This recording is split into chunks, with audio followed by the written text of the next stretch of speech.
Nah, sekarang saya pengen dengar nih Bu, Ibu dulu ceritanya bagaimana nih bisa menerima dan masuk Islam tuh bagaimana kan? Ibu kan di STT kan? Iya, di SDT Jafrai, Makassar. Jurusan PAK, Jafra ya. Pendidikan Agama Nah, Kristen. pendidikan agama Kristen. Iya, Nah, Kok. ceritanya gimana Bu? Dulu bisa Ibu mengenal Islam, terus akhirnya menerima Islam dan masuk Islam gitu Bu. Silakan Bu.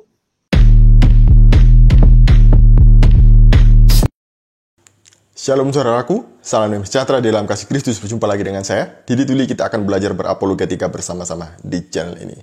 Ada lagi mualaf yang ngaku pernah kuliah di STTJ atau Sekolah Tinggi Teologi Jafrai di Makassar. Dan dia ini katanya sih temannya yang kemarin, Roni Rompas gitu ya.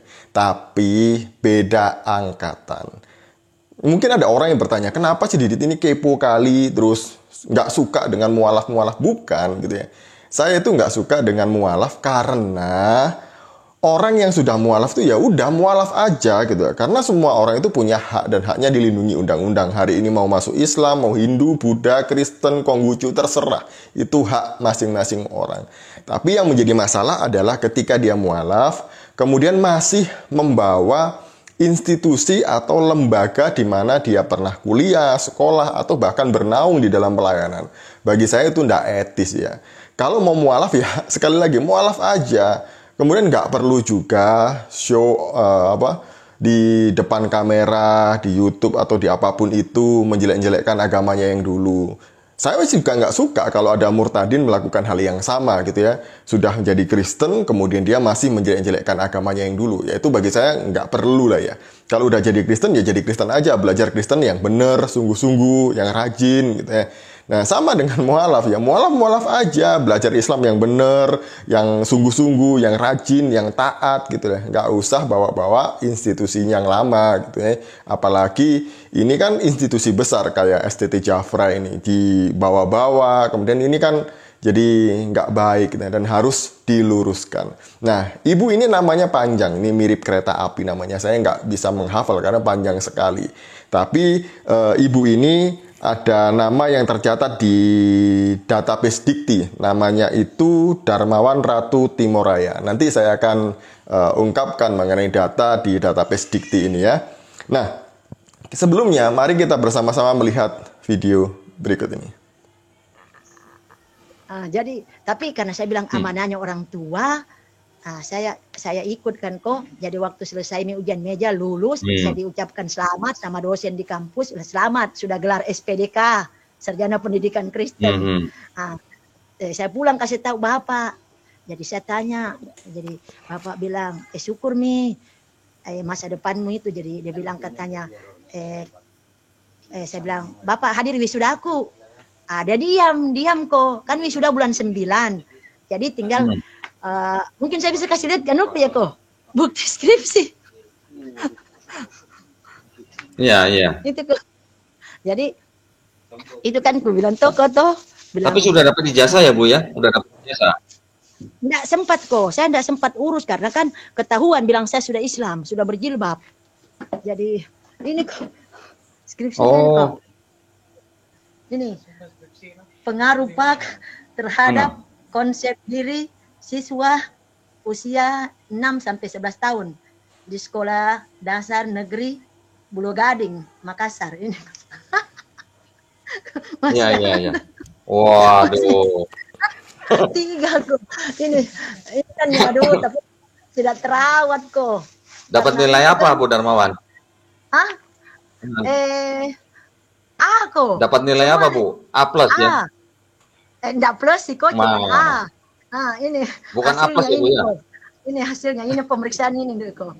Ini catatannya dosen ini mau diperbaiki.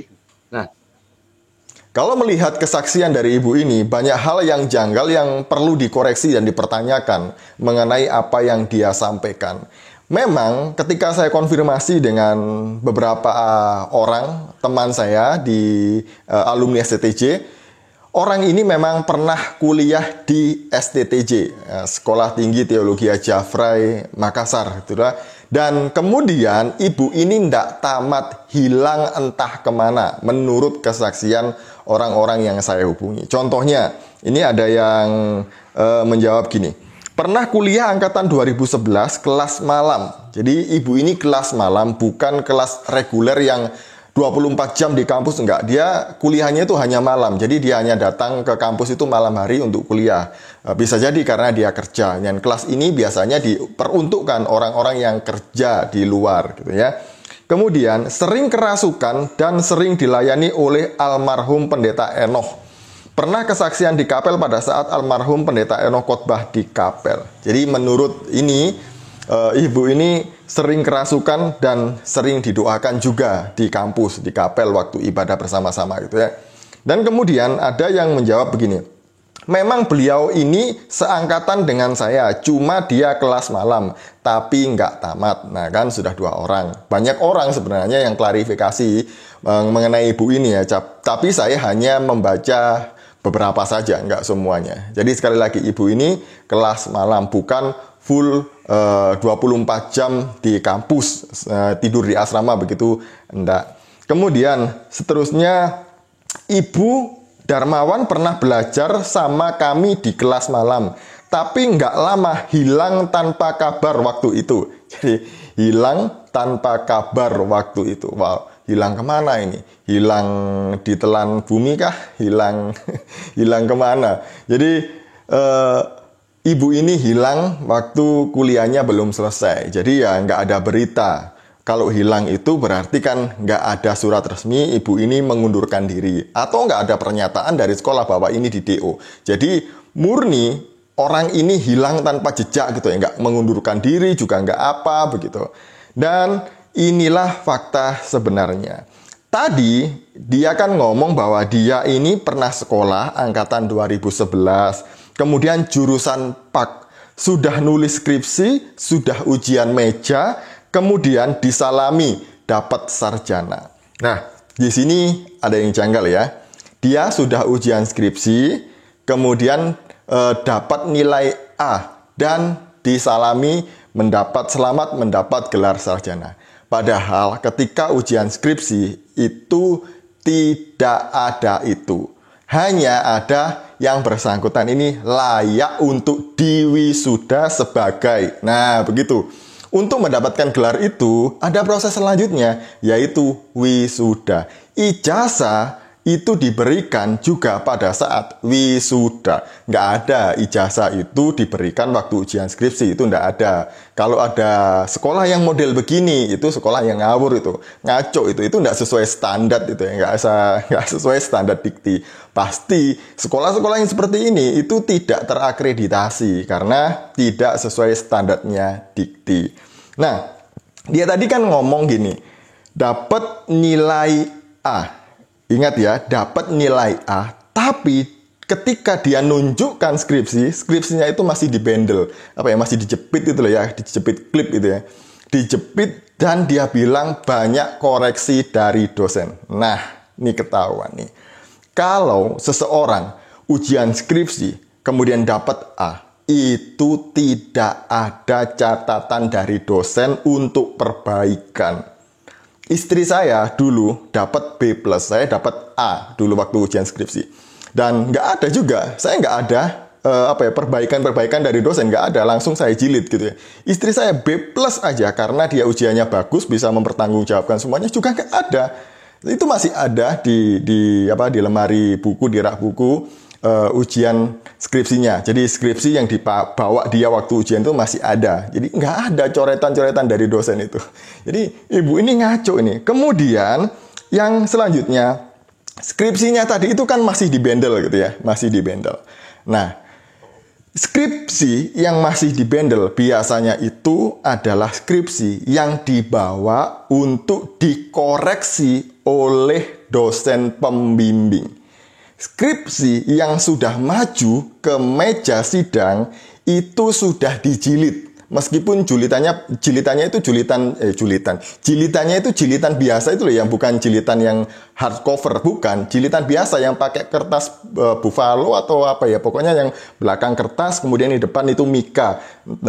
Kalau saya itu warna biru dulu, kemudian jilidnya itu pakai lakban ya di sininya. Itu baru skripsi yang benar yang sudah diajukan ke sidang skripsi. Kalau ibu ini tadi itu jelas itu bukan skripsi. Itu bisa jadi karya tulisan yang lain ataupun yang masih diajukan ke dosen pembimbing karena ya masih sedikit, kemudian dibendel pakai jepit gitu.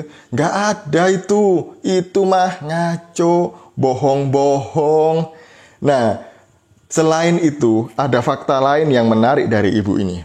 Tadi dia ngaku bahwa dia jurusan PAK, skripsinya juga mengenai pendidikan. Saya kan kepo nih, tahun segitu pasti sudah tercatat nih orang di database Dikti gitu ya. Kemudian saya cek di database Dikti, ada nih namanya Darmawan Ratu Timur Raya. Jenis kelamin perempuan, perguruan tinggi, Sekolah Tinggi Filsafat Jafrai Makassar. Program studi ilmu filsafat. Ilmu filsafat, dia ngakunya jurusan PAK. Bu, ini bukan zaman jahiliyah yang ibu bebas nipu semua orang, kemudian orang nggak tahu yang ibu sampaikan. Jadi apa yang ibu sampaikan, kalau itu sudah ada rekam jejaknya, itu bisa dilihat, bisa di cross check gini-gini nih ya. Kemudian jenjang S1 nomor induk ada, semester awal ganjil 2011. Status awal mahasiswa ini adalah pindahan. Saya nggak tahu ini pindahan dari mana ya. Kemudian status mahasiswa saat ini hilang. Hilang loh, statusnya hilang loh. Kalau yang bersangkutan mengundurkan diri, pasti itu ada tulisannya mengundurkan diri. Kemudian kalau dia di DO gitu ya, pasti ada tulisannya di sini DO, drop out. Itu berarti dikeluarkan dari sekolah. Ini tidak ada kabar, dia hilang. Ya ampun, ini hilang di bawah siapa? Waktu itu ini ada yang cari-cari nggak ya? Cari pakai banner ditempel-tempel. Ini ada orang hilang, tolong dicari. Yang menemukan, tolong hubungi nomor ini. Mungkin ya ada ya, cuman kan ya waktu itu ya biarkan saja, begitulah pihak kampus. Jadi inilah fakta mengenai ibu ini yang katanya pernah kuliah. Jadi orang di luar sana, orang Islam secara khususnya itu seringkali bilang kalau orang sudah kuliah di STT itu pasti jadi pendeta gitu ya. Pasti nanti jadi pemimpin gereja yang besar. Enggak. Orang yang nggak lulus gini nggak berguna gitu ya. Kemudian apalagi bermasalah. Nggak bakalan ada gereja, lembaga apapun yang mau terima orang-orang begini. Kemudian orang yang lulus sekolah teologi ya itu juga belum tentu jadi pendeta loh. Kenapa? Karena untuk jadi pendeta itu prosesnya panjang. Jadi harus magang dulu di gereja, kemudian melamar, setelah melamar diterima, dia harus mengikuti berbagai persyaratan, aturan, kemudian dalam jangka waktu tertentu dia harus tes, ujian untuk jadi pendeta. Kalau nggak lulus, dia juga belum ditahbiskan jadi pendeta. Nah, lama. Jadi nggak semudah itu untuk jadi pendeta. Kalau yang pendeta-pendetaan yang mualaf-mualaf itu ya mungkin pendeta jadi-jadian kali ya. Sekian dari saya, semoga ini menghibur dan mencerahkan kita semuanya. Shalom, salam waras, Tuhan Yesus memberkati.